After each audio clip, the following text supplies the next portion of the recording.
Hello and welcome to the next video in your PCC training series. I am Ryan Bennett with Hearing Asset Advisors. Today we're going to talk about communication strategies in audiology. Here we go.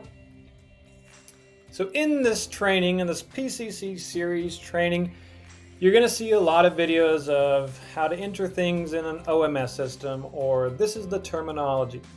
But this video is intended to kind of give you a little insight into the audiology world. Audiology is different.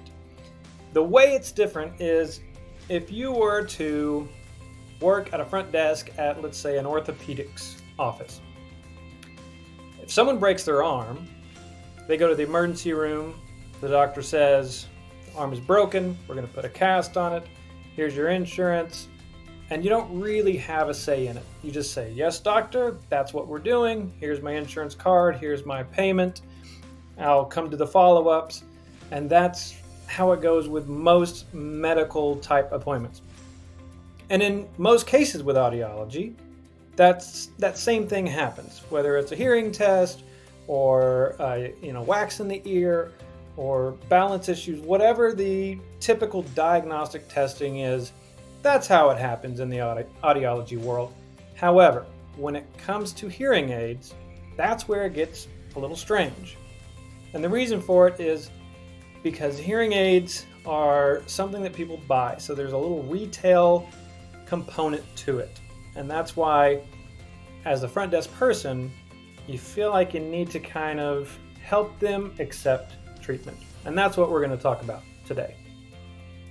So again, unlike the orthopedics where you just break your arm and you accept the treatment, a lot of times they need to be convinced to accept the treatment. So the more information you can provide the audiologist or dispenser going into the appointment, the better.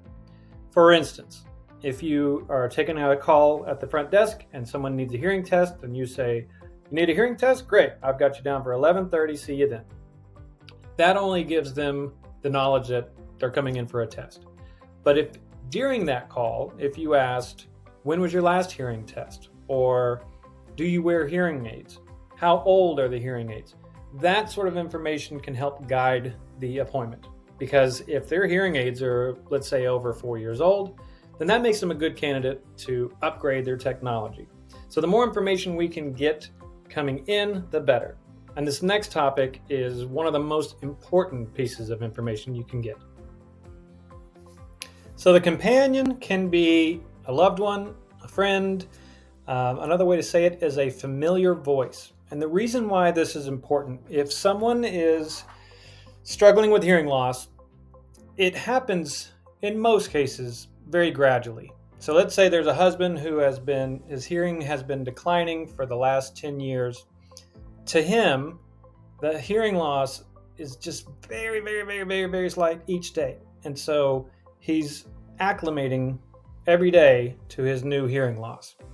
And everybody else around him are noticing it more than him. To him, everybody's mumbling, and they're mumbling more and more every day, and he doesn't want to go to noisy places because he can't hear over the noise, he can't understand what people are saying.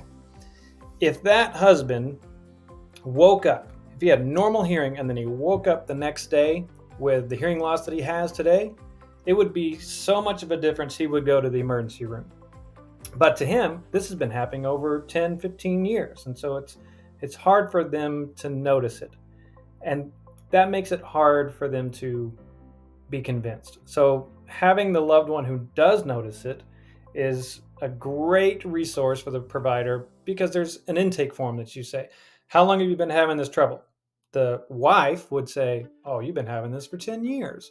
Or they would say, where do you struggle? And they might say, I don't struggle in all these places. These people just mumble. But the wife would say, no, you have trouble at church. You have trouble in the restaurant. You have trouble in the car.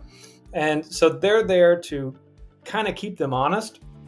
But also, whenever they test the hearing aids on, they can see the difference. The person goes, oh, wow, you are speaking a lot more clear. Maybe you haven't been mumbling this whole time.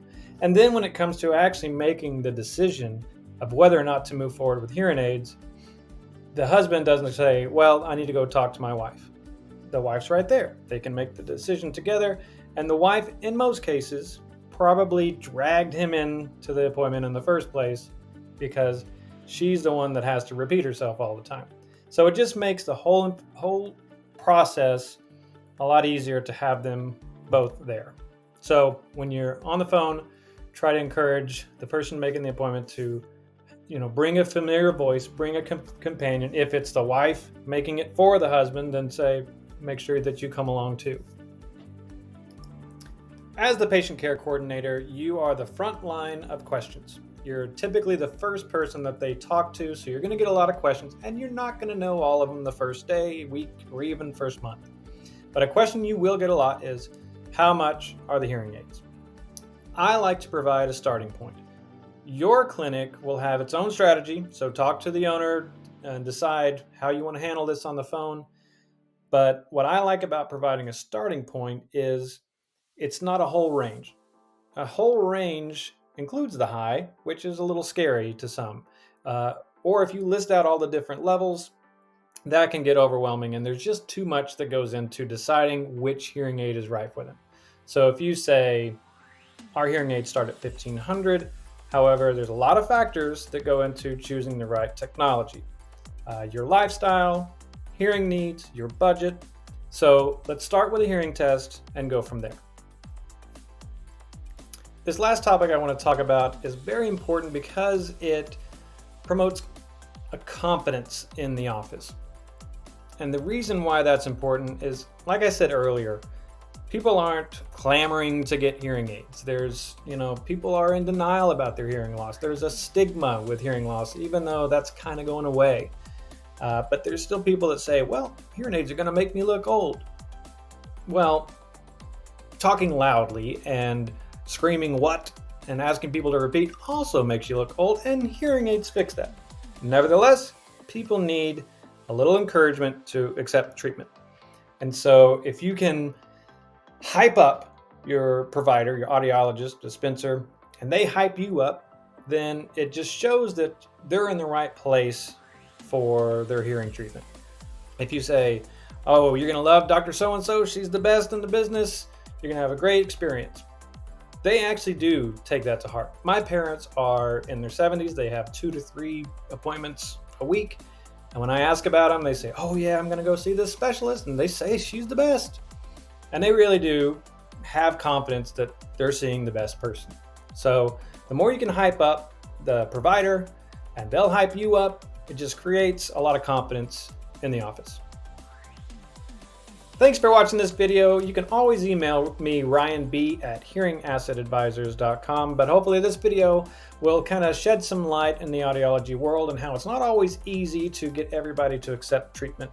And now you can help your provider get a few more people to accept treatment in your audiology clinic. Thanks.